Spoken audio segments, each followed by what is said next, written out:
José Luiz Souza Santos. Ele é carioca fundamentalista, suburbano, nascido na década de 50, no subúrbio de Realengo e criado em Guadalupe.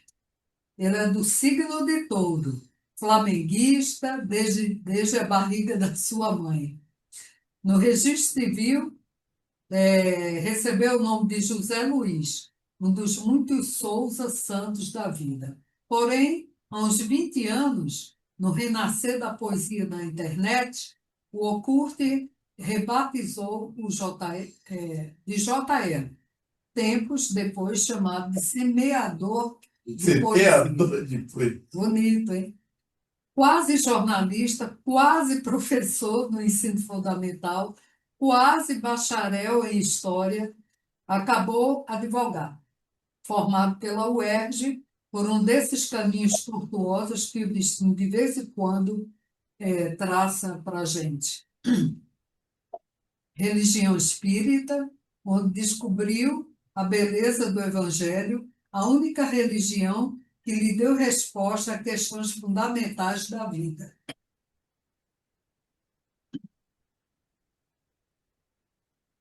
Casou-se uma porção de vezes e perdeu até a conta. Tem 3 filhos oficiais, cada um de uma relação diferente, formadas e independentes. É poeta por pura paixão, desde seus 12 anos de idade, com mais de 3.000 poemas soltos por aí, na rede, mas por ser meio indisciplinado, com apenas um livro editado, que batizou de A Mulher Enfeitada. Na vida, alguém em permanente permanente processo de aprendizado. Na poesia, um simples repórter do seu tempo.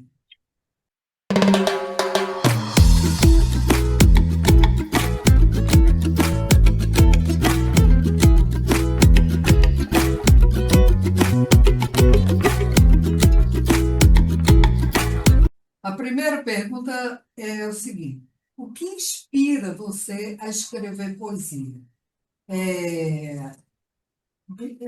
Quais são as fontes da sua inspiração? Natureza, vida cotidiana? O que é que faz você escrever poesia?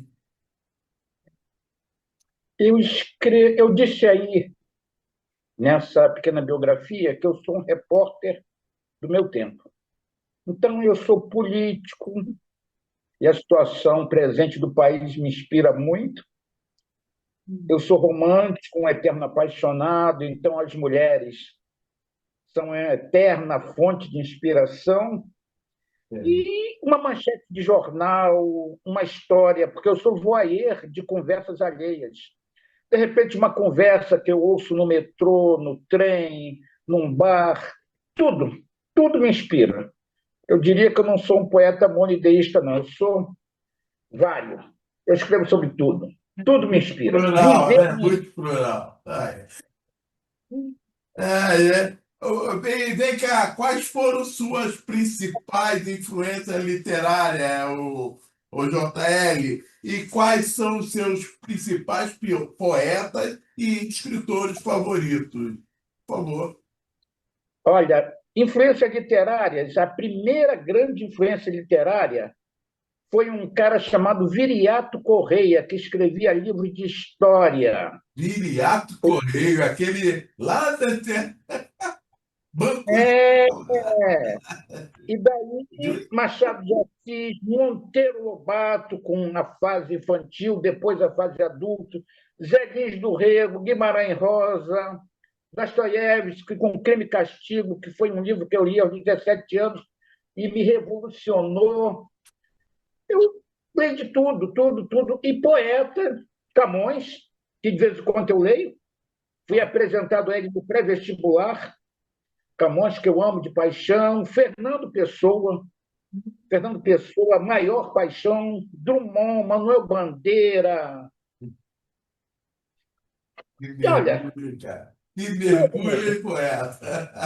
Ferreira Goulart, Ferreira Goulart, Ferreira Essência. Goulart, que, não é? O Quintana, meu Deus, olha, eu acho o seguinte, a língua portuguesa, ela é, ela é pródiga de poetas, entendeu? E poetas com uma grandeza. Eu tentei traduzir alguns poetas aí há um tempo atrás, de língua estrangeira, mas sem querer ser bairrista. Os poetas brasileiros têm muito mais senso. Aliás, os poetas de língua portuguesa, para mim, são os melhores do mundo. Show de bola. Show Show de de bola. bola. Vai, vai. Vem cá, e o seu processo criativo, como é que acontece? Você tem alguma rotina específica para escrever? Ou Nenhuma rotina, como surgem nenhuma, as ideias? nenhuma rotina. Só para você ter uma ideia, aqui tem um poema. Ele foi lançado tem uns 2 meses. Encontrei ele agora, está abandonado. Show! Separa aí para ler no final, hein? Não, ele não está escrito, não terminei ele, não. Não terminei ele, Ah, não. Mas, então, quando separa eu outro. terminar, eu vou concluí-lo. Há Tá. tem alguns poemas que vêm inteiros. Uma das coisas que muito me inspira é ler poemas dos outros. Quando eu fico zanzando pela net, eu leio o poema do outro, não é que eu plagie. Aquela leitura me inspira um poema. É como se dentro do poema que eu lesse tivesse uma sementinha que você vai lá, sabe? Faz germinar num poema que, ao final, não guarda nada a ver com o poema que eu li. Então, minha inspiração, eu não tenho rotina, não tenho hora para escrever, eu escrevo 2 horas da manhã, eu escrevo no trem, no metrô, sabe? Eu já peguei na rua maço de cigarro, na época que o celular não tinha esses recursos todos, para sair escrevendo feito um maluco, né? Indo para a audiência para escrever um poema. É isso aí. Você é um escritor compulsivo, né? É demais. Por aí. Escritor de poemas compulsivo. Indisciplinado. Olha, quais são os temas, já deu a dica, mas quais são os temas recorrentes em suas poesias, além do cotidiano, além da tua amostragem, né? E quais estão a sua rotina, né? A rotina específica nesse seu processo de escrever, de escrita, tá? São duas perguntas em uma. Mas eu diria que eu tenho fases, não é? Tem fases que eu estou muito político. Quando, no início do lockdown, lá no início de 2020, eu escrevi muito sobre o lockdown. Publiquei pouco, porque a minha poesia vinha na contramão do pensamento dominante, né? E eles me deram muita cacetada, eu recolhi meus poemas, deixei de guardadinhos. Tempo da pandemia. Eu escrevo quando estou apaixonado. Ah, É, aí, né? Pô, e você ficou apaixonado diversas vezes, pelo visto, hein, meu? Conta aquilo. só 300 vezes, né? Eu escrevo para os meus amigos, eu escrevo, sabe? Não tem. É um momento que determina. Eu estou numa fase muito romântica, tanto que eu mandei até um poema recente que para você chamado Garimpeiro do Amor. Entendeu? Esse é um dos poemas românticos que eu fiz esses dias, talvez pela proximidade dos Dias dos Namorados. Mas é assim, eu escrevo. Escrevo, depende do momento, depende da hora. Não há. Eu digo o seguinte, eu não sou um cara linear. Na vida, eu já tive 28 empregos de carteira assinada, só sosseguei quando fui advogado, porque eu não podia mandar embora a mim mesmo. Já morei em mais de 30 casas, entendeu? Então, eu sou totalmente regular. De casamentos oficiais, 3, e não oficiais, uma meia dúzia. sabe? Filhos que não foram registrados por outros. Então, Putz, isso grilo. aí Porra, cara, tu é um poeta mesmo, na íntegra, ali, mas diferenciado. É, então, é, hum, vou te fazer uma pergunta que alguns poetas aqui dizem que tem uma certa dificuldade, de vez em quando aparece um bloqueio criativo. Isso acontece com você? E se não acontecer, como é que você faz para superar? É isso. Eu digo que vocês já, não sei se vocês foram criados no interior, tiveram contato com galinhas. A Muito. galinha, quando está com o ovo atravessado, ela fica dando voltas, sabe? Eu costumo dizer que eu estou com o poema atravessado. E aí começa a me dar angústia. Eu fico angustiado. E aí o que eu faço? Eu sento e me obrigo a fazer um poema. Me obrigo a fazer um poema. Chego e digo, vou escrever. E aí o negócio não é nada de inspiração. É igual um pedreiro que vai levantar uma parede, sabe? O marceneiro que vai fazer um móvel. Trabalho, trabalho. E aí vai, procura rima no dicionário, sabe? Corta verso. E aí sai.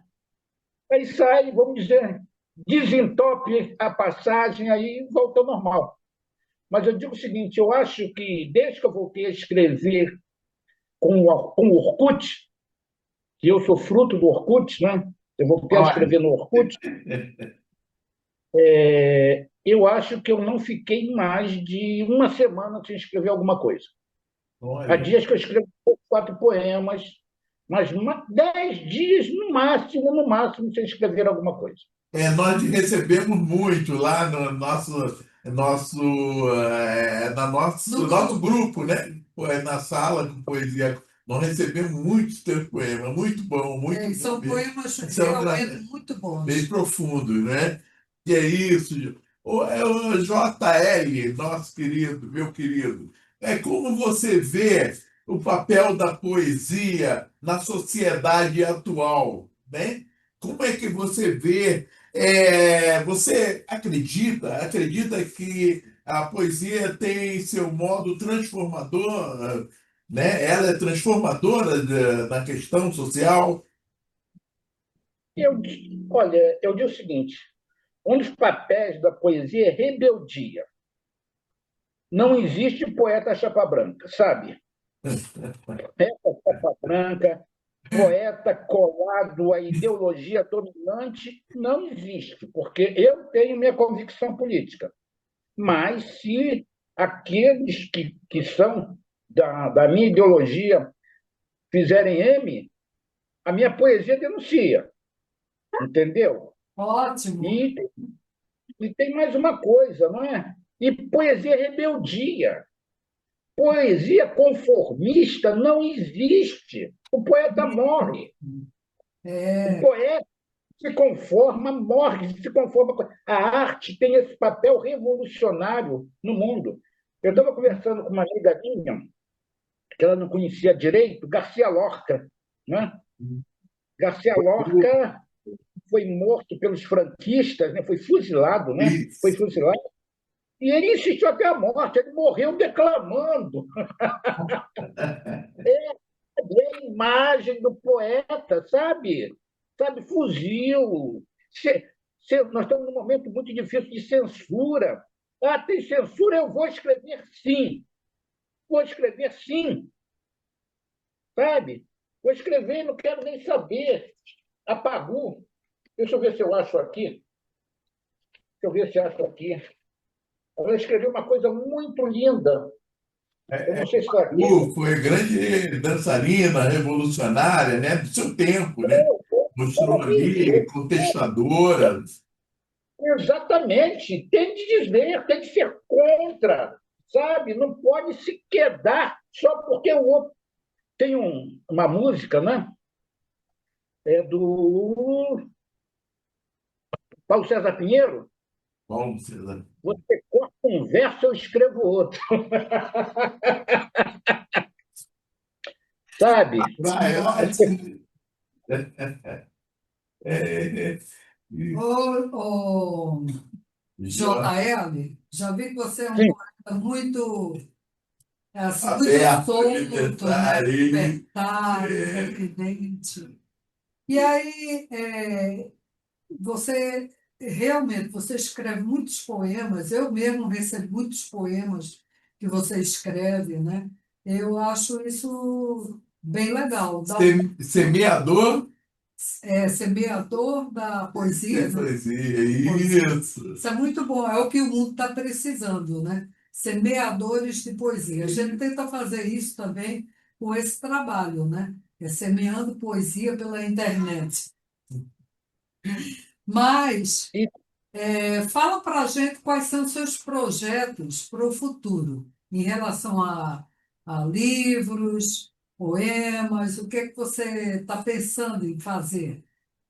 para o futuro, Hum. voltar ao movimento poético. Hã? Você... Tá. Repete, Eu por favor, repete. Voltar. voltar ao movimento poético, voltar a esse movimento, essa efervescência, esses Ah, encontros, né? sim, sim. Eu que fundei o Sarau Poesia Legal, você teve no primeiro evento, lá do lado do Médico Legal. Poesia Legal porque foi numa pensão fuleira, fedida, do lado do Instituto Médico Legal da Mendissá.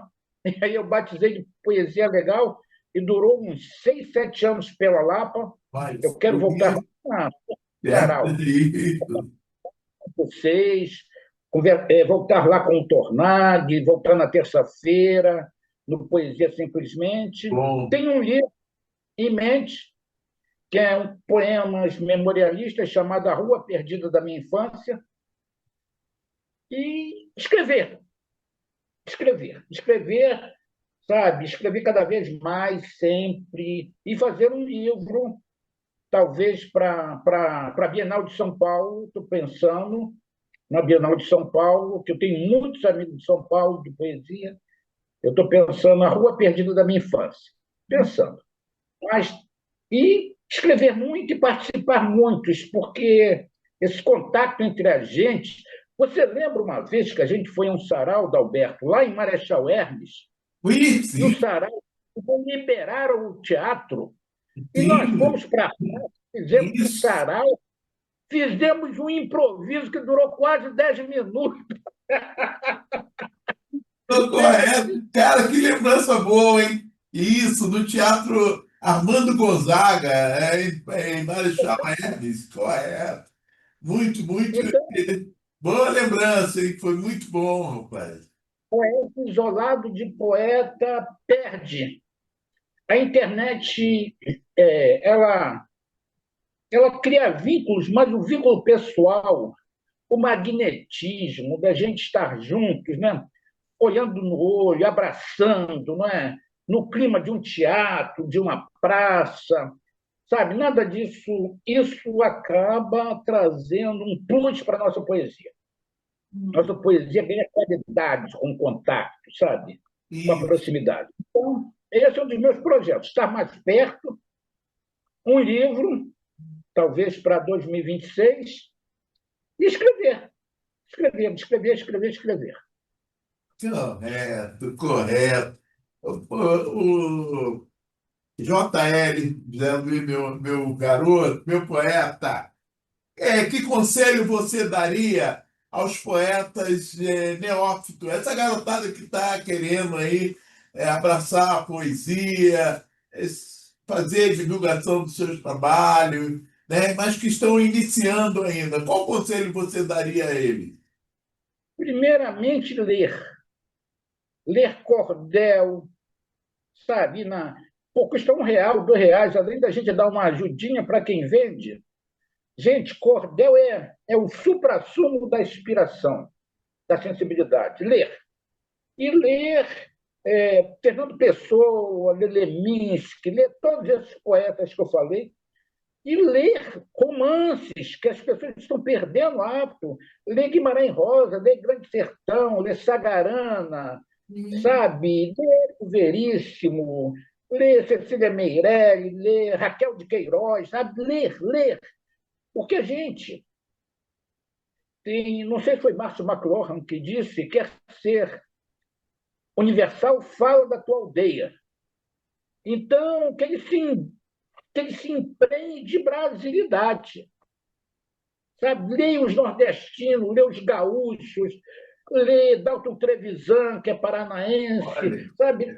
Leia Mário Palmero, um goiano maravilhoso, sabe? Para você se emprenhar de brasilidade, porque é isso que a gente tem que cantar. Se a gente quer mudar o mundo, você falou em mudar o mundo, sabe? A gente tem que falar da nossa realidade, dos nossos problemas. Eu que fui militante estudantil, e às vezes eu fico triste como vejo os nossos militantes hoje, sabe, advogando a causa palestina. Gente, eu tenho de advogar a causa do Nordeste, da criança que está morrendo de fome no Isso, Nordeste, do menino de rua de Copacabana, sabe? aplausos. Essa é a minha poesia, sabe? Eu não vou falar, sabe, dos Estados Unidos, de Israel, sabe? Eu tenho que falar da minha realidade, Isso. sabe? O que está ao meu redor, sabe? É isso. Seja esse cara que leia, que se abrasileirize, sabe?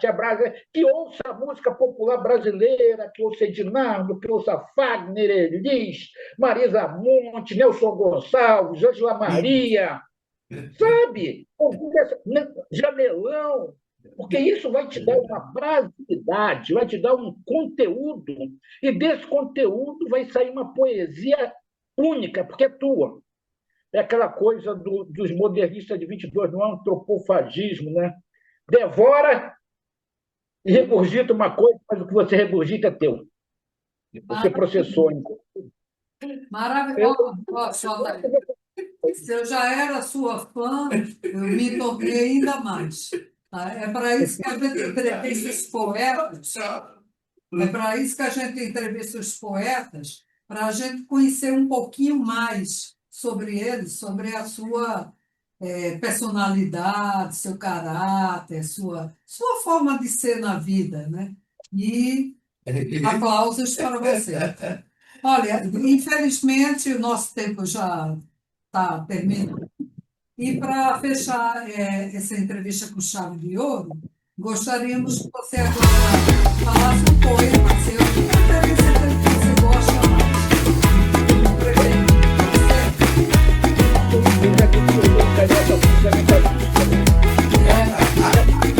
Está demonstrado, foi demonstrado.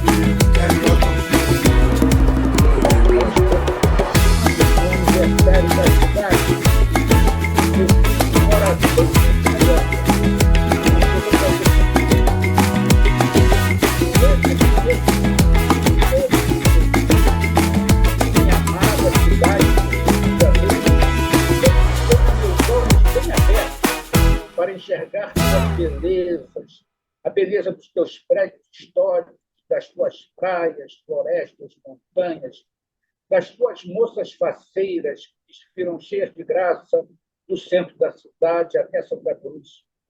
Que meus ouvidos se mantenham atentos às tuas melodias, sejam as muitas bossas sempre novas há mais de 50 anos, ecoando pelos teus ares, ou os sambas de enredos de todos os anos, alguns imortalizados na alma do povo, ou teu samba rotineiro que corre em tuas veias, regado a muita cerveja no fundo dos nossos quintais. Que meu paladar não ignore as delícias dos teus quitutes. Seja a poética feijoada que se faz presente por toda a cidade, nos bares, no teto de restaurantes, nos dias de sexta-feira. Também o pastel com caldo de cana, néctar dos deuses, das coloridas feiras livres, ou as esfirras barratinhas dos sírios e libaneses que descobriram o Saara. Que minhas pernas me levem ao Museu do Amanhã, ao Teatro Municipal, ao Pão de Açúcar, à Vista Chinesa, ao Jardim Botânico, a Copacabana, Ipanema, Barra, Pontal, Grumari, e em suprema gratidão, demonstrando a ti o meu amor aos pés do Cristo Redentor. Que eu nunca me esqueça de rezar pela paz, não só da minha cidade, como de todo o planeta. que eu cante, que eu dance, que eu trabalhe pela paz e para ganhar o pão e o tiragosto nosso de cada dia, que eu seja agente da alegria quando esteja entre os meus ou onde quer que eu esteja, que eu não seja o corrupto, o maledicente, o violento, que eu tudo enxergue, tudo ouça, mas só reflita o que for bom, o que me ligar ao bem, para que eu possa ser merecedor do privilégio de ter nascido carioca. Ah, que lindo! Arrasou! Arrasou! Muito bom, querido. A gente tem que terminar agora. Eu agradeço muito a sua presença aqui e avisando aos colegas, ao público geral, que esse poetaço vai estar conosco a qualquer momento aí na internet, com alguns poemas seus também publicados. Tá? Parabéns. Parabéns. A poesia é a palavra em liberdade.